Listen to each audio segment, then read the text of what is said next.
Hello, नमस्कार दोस्तों। आज हम बात करेंगे एचडीएफसी बैंक के स्टॉक्स के बारे में और जानेंगे इसके इम्पोर्टेंट सपोर्ट और टारगेट के बारे में। साथ ही ये वीडियो आपकी एजुकेशन के लिए बाय सेल की कोई एडवाइस नहीं है। फिर भी आप ट्रेड करते हैं तो अपने फाइनेंशियल एडवाइजर से कंसल्ट करें। अब अगर आप यहाँ पर देखेंगे तो स्टॉक ने एक हमारा लेटेस्ट जो अभी हाई बनाया था, ये हमारा 1600 रुपए का था और आज के अगर हाई की बात करें तो ये भी हमारा 1600 रुपए के आसपास का है। 1599 रुपए का आज का हाई है और इससे पहले भी स्टॉक ने 1599 का हाई बनाया था। स्टॉक ने इसी कैंडल के हाई के पास क्लोजिंग ली है, तो डेफिनेटली स्टॉक यहाँ से जैसे इस लेवल का ब्रेकआउट करेगा, आपका एक छोटा सा जो टारगेट रहेगा इस कैंडल के लो का रखना है 1615 रुपए का।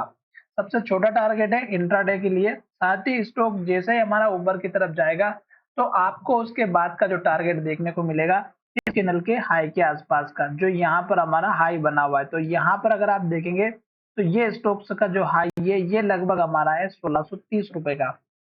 तो उसके बाद का टारगेट आप 1630 रुपए का रखिएगा और उसके बाद जो तीसरा जो छोटा सा इंट्राडे के लिए टारगेट रहेगा, अगर एक के बाद एक टारगेट हिट होते हैं तो आपका रहेगा 1645 रुपए का। ये तीन टारगेट आपके इंपॉर्टेंट है, जिसमें से सबसे इंपॉर्टेंट 1630 रुपए के आसपास का रहेगा। और जैसे स्टॉक हमारा इस लेवल को ब्रेकआउट करेगा, आप टारगेट अपना सीधा रखेंगे यहाँ पर इस कैंडल का हाई जो 1670 रुपए का है और सबसे इंपॉर्टेंट टारगेट है। और जैसे ये लेवल आपका हिट होगा, आपको यहाँ पर टारगेट ऊपर की तरफ शिफ्ट करते हुए चलना है और वो रहेगा हमारा 1700 का। 1700 का लेवल इसलिए इंपॉर्टेंट है क्योंकि स्टॉक ने 3 से 4 बार इसी प्राइस को हिट किया है और स्टॉक हमारा इसी लेवल से रिवर्सल लेते हुए आया है। तो स्टॉक में जब भी रिवर्सल बनते हुए नजर आएगा तो स्टॉक हमारा रेजिस्टेंस लेवल पर एक रेड कैंडल या इन्वर्टेड हैमर कैंडल जरूर बनाएगा। जैसे कि आप यहाँ पर देखिएगा, रेड कैंडल बनी हुई थी, यहाँ पर भी रेड बनी हुई थी, यहाँ पे इन्वर्टेड हैमर बनी हुई थी, यहाँ पर भी इन्वर्टेड हैमर बनी थी।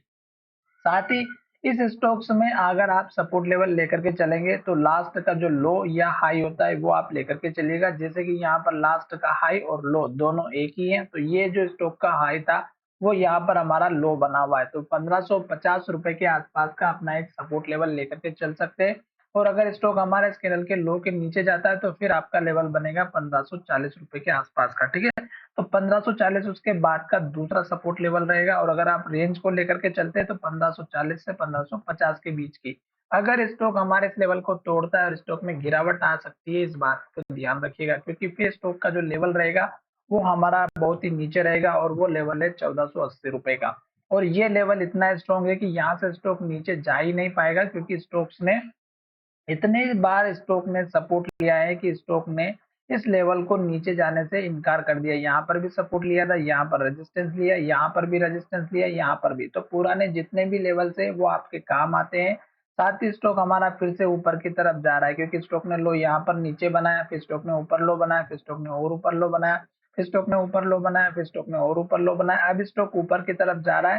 तो ये जो हमारा लो बना हुआ है ये अगर आप देखेंगे तो 1454 का है और इसके ऊपर लो यहाँ पर बना है। और अब स्टॉक इस लेवल को ब्रेकआउट करेगा तो फिर एक नया हाई बना करके सपोर्ट ऊपर की तरफ बनाएगा। तो चलिए वीडियो को यहीं विराम करते हैं। और एक बात आप हमेशा ध्यान में रखिएगा कि जब तक स्टॉक हमारा कुछ इस तरह की ग्रीन कैंडल बनाता है, हाई बनाता है और हाई के पास क्लोज होता है, तब तक आपको वेट करना है। जैसे कि यहाँ पर देखिएगा, हाई बना, फिर हाई बना, फिर हाई बना। तो जब तक स्टॉक हाई बनाएगा, ग्रीन कैंडल बनाएगा, आपको बैठे रहना है। जब तक स्टॉक इन्वर्टेड हैमर कैंडल इस तरह की या फिर स्टॉक हमारा पुराने वाले रेजिस्टेंस लेवल के पास में नहीं आ जाता, तब तक आपको बैठे रहना है। और जब तक आपको बैठे रहेंगे तब तक आपको रेड कैंडल बनने का इंतजार जरूर करना है। और जब हाई ब्रेकआउट नहीं होगा नेक्स्ट कैंडल का तो आपको सतर्क हो जाना है प्रॉफिट लेने के लिए।